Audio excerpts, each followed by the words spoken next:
Okay, U.S. history. This is the lecture for Monday, the 15th. Okay, so whether you're virtual or whether you're in person, we had to record this for today because I knew I would be out today.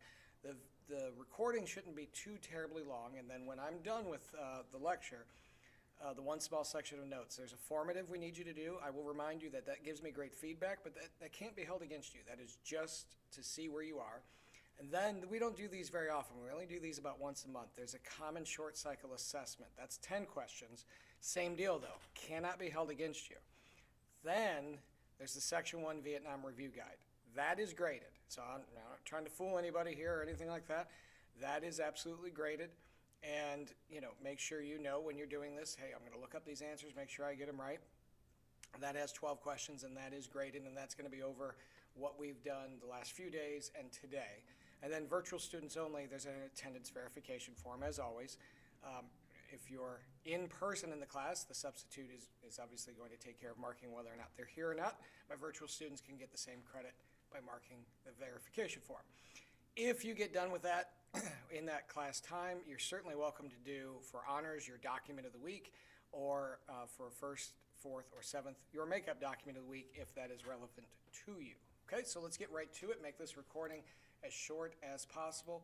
Quick reminder, so we've done one section of notes on Vietnam so far, and that's this section. So we've already done this, and we learned who Ho Chi Minh is and how he is fighting for independence for Vietnam. He's sick of being imperialized by countries like France and then Japan and then the United States, and so he founded the Viet Minh. This might be something handy for your worksheet. I mentioned the other day too, but didn't make you put in the notes. Within South Vietnam, the people that were helping him from within South Vietnam are called the Viet Cong, and all of them are working against the French and then eventually us. And they were using hit and run tactics. And then I told you about, unfortunately, how Diem was being protested and monks were committing self-immolation, and JFK stuck with Diem, and Diem ended up getting murdered. And then Johnson, who is the president after JFK gets killed, is president when two American ships get attacked in a body of water called the Gulf of Tonkin, and they pass the Gulf of Tonkin Resolution, which allows Johnson to basically step up the war, to have a huge bombing campaign, to have a draft eventually, to spend almost unlimited amounts of money. And yet these things like Operation Rolling Thunder, this huge bombing campaign, just doesn't seem to work because we're fighting a very different enemy. An enemy that doesn't have a big industrial base, that doesn't have big cities. And so by 1967, we had 500,000 troops on the ground in Vietnam, and yet we were still struggling to have much success. So today, it's actually the same section, it just didn't all fit in one page. So we're going to finish this section, and it's fighting the war in Vietnam. So a little bit more like what it was like on the ground. So we know that the enemy was using guerrilla warfare. That's just a fancy term for hit and run. And like I told you when we did the vocab at the very beginning of this unit, when I was a little kid, I'm sure maybe you thought this too. I had these silly images of what guerrilla warfare was, but it just means you're doing hit and run. The enemy knows that they are outnumbered, outmanned, outgunned, so they're going to attack and then disappear. And the advantage the Vietnamese have is because they're fighting on their home turf. They can win simply by not losing, meaning like we have to kill everyone who's resisting us for us to win. They don't have to take over any particular area. We're eventually going to leave, and they're going to take over when we leave. And so we might take over a quadrant, or we end up taking over the cities. But really, for the most part, unless we're holding that little section of jungle, it's going to fall back in the hands of the Viet Minh or the Viet Cong. They also had 30,000 miles of tunnels that had been developed and used over the decades of fighting against colonial powers that they used to keep themselves hidden, to help them with these hit and run tactics. I mean, 30,000 miles of tunnel, people. That is an insane amount of tunnels. That's going across the United States back and forth several times.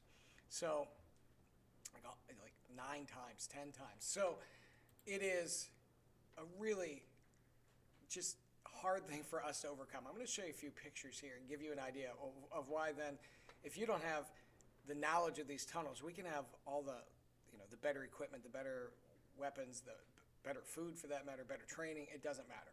It's not going to help us here. So these are some pictures of some soldiers who have found a tunnel entrance and have widened it up. And they have undoubtedly already sent someone down there to try to clear it out.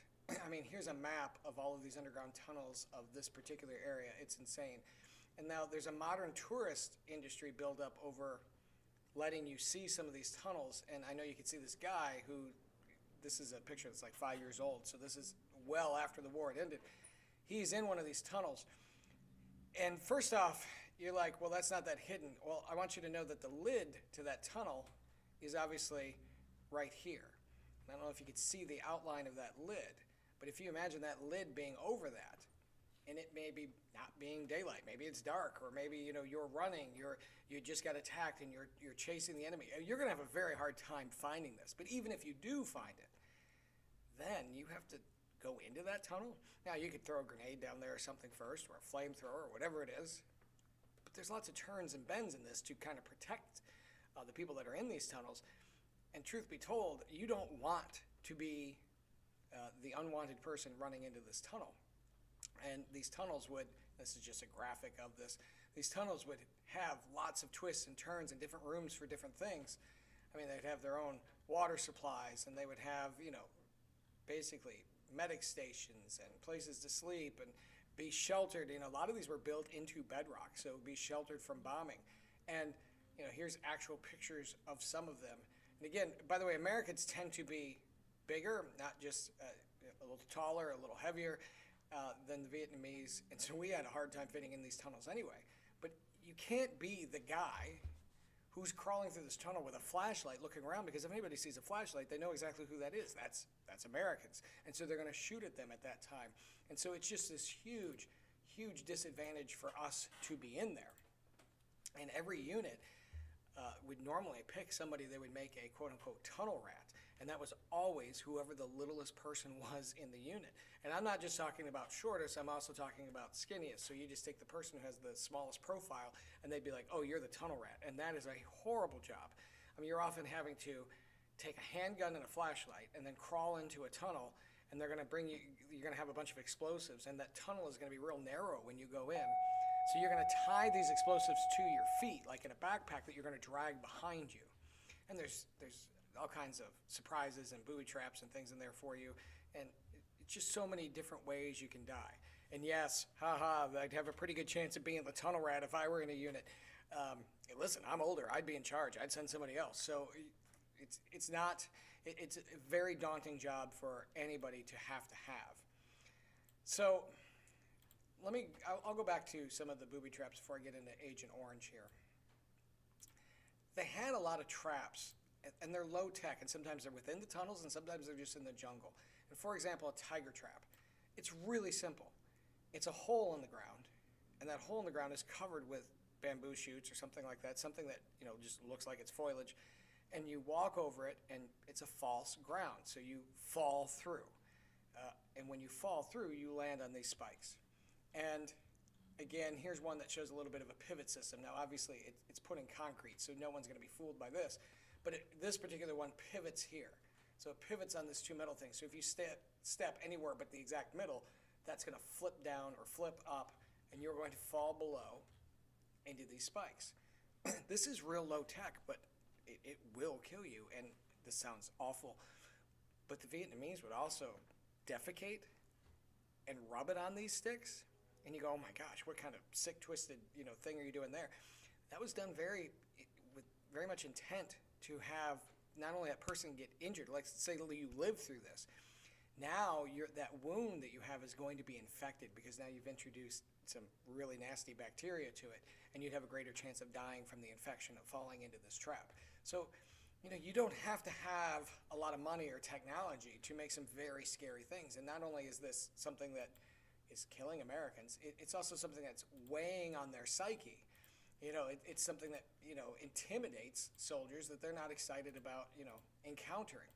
And so the other thing that we did, because we were very frustrated by how effective they were at staying hidden, was we dropped this chemical agent called Agent Orange. And this was used to destroy a huge amount of the jungle. Now, if you've ever used Roundup, or something like that to kill weeds. You spray the weed and you come back like a day or two later, and what was a big green weed, now it's kind of shriveled up and it's brown.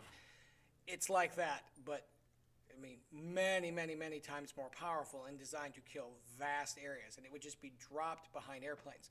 Sometimes kids get this confused with napalm. That's a different weapon. Napalm is like a gel that flames up and basically just scorches a big area on fire. This is different. This is something that would be laid down. It'd be a powder, and there's nothing you can do to stop it. Once it gets set on that, it is going to kill all the vegetation there.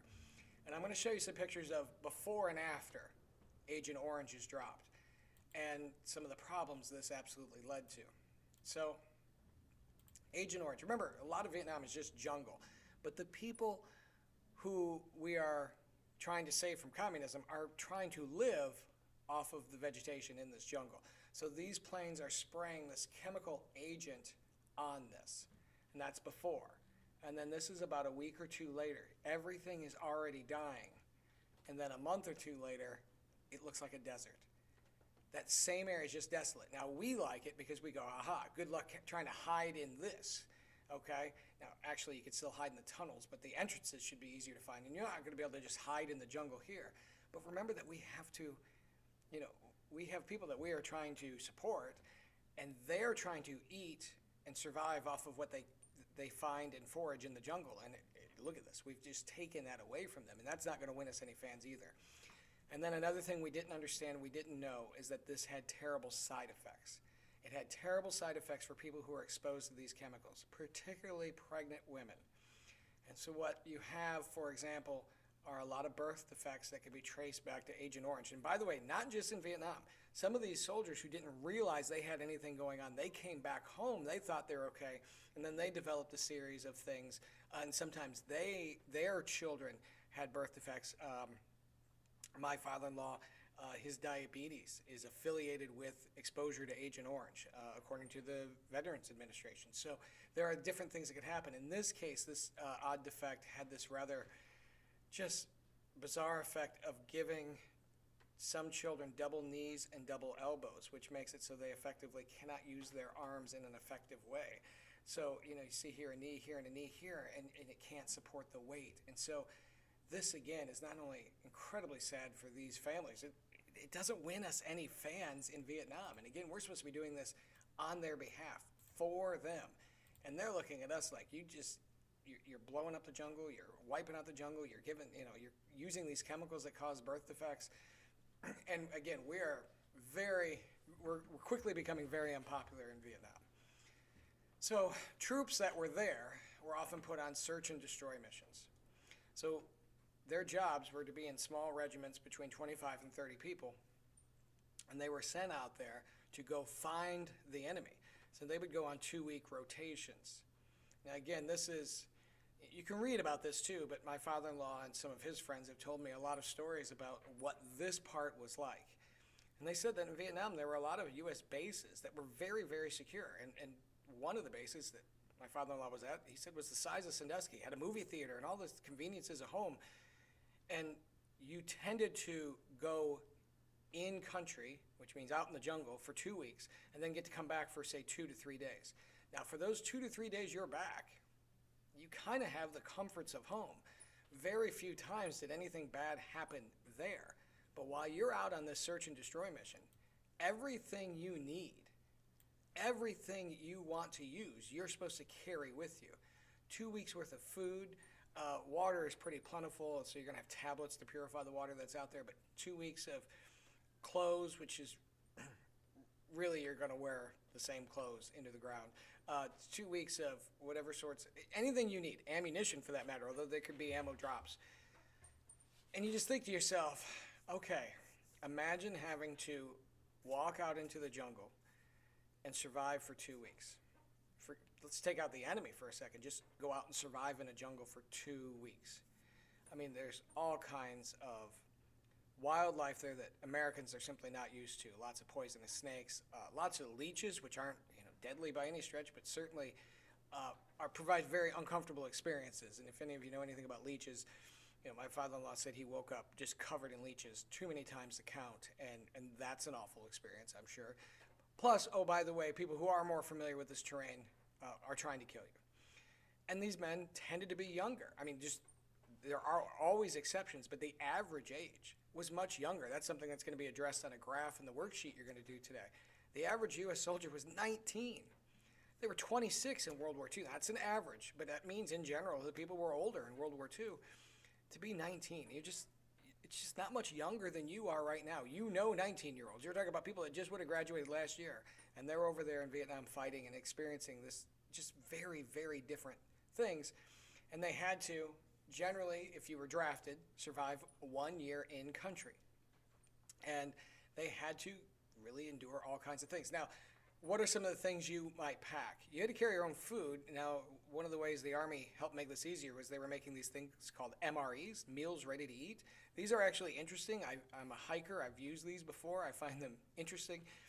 They're like a powdered meal, and I only like a couple of them, but I like chicken and mashed potatoes or turkey and mashed potatoes. And what it is, it's just a pouch. It's not a big pouch at all. It would look like a pouch about the size of like a beef jerky pack, about the same thickness and weight, and it's chicken and mashed potatoes. And you go, what? You open it up, it's just powder, and you pour hot water in it. You can pour cold water in it if you want, and you mix it up, and it tastes as if you mixed up, say, turkey and mashed potatoes. Like if you ever swirled it on a plate and eaten it together, that's what the packet tastes like. And they've got all kinds of different flavors, so you have to pack, 14 lunches and 14 dinners.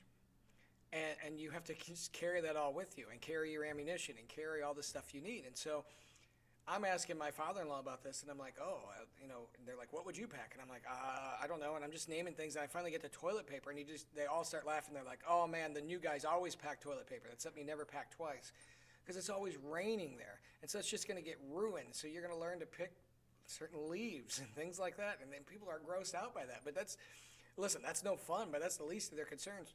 Remember, never forget, people are shooting at them. So that's certainly a bigger concern. Some, not all by any stretch, snapped under this pressure. There was a lot going on. And I'm going to talk to you tomorrow about some personal experiences that, again, my father-in-law talked to me about, sort of an anti-drug message, something called fragging, some of the traps that he saw, how they would sleep at night, which was basically sleeping back, basically in a circle facing out. And if you heard anything in front of you, to shoot it. If you heard anything behind you, you ignored it because you knew your friends literally had your back. So if you had to go to the bathroom in the middle of the night, you went within that circle. If you walked out of that circle, you were shooting at it. We're going to light it up. That's that perimeter that you're going to, guard and protect. Okay, so that's all of the notes that we have. That's it. So I need you to do the formative. I need you to do the common short cycle assessment. Hopefully that's going to refresh your memory on some things, and then you're going to do the Section 1 Vietnam Guide. Now, if there's something you forget and you can't find it in your notes, there's nothing wrong with Googling. You can look up. My goal is for you to learn the material. It doesn't bother me at all if for a worksheet, you look it up. Hey, what did they call this? That's fine. That doesn't bother me.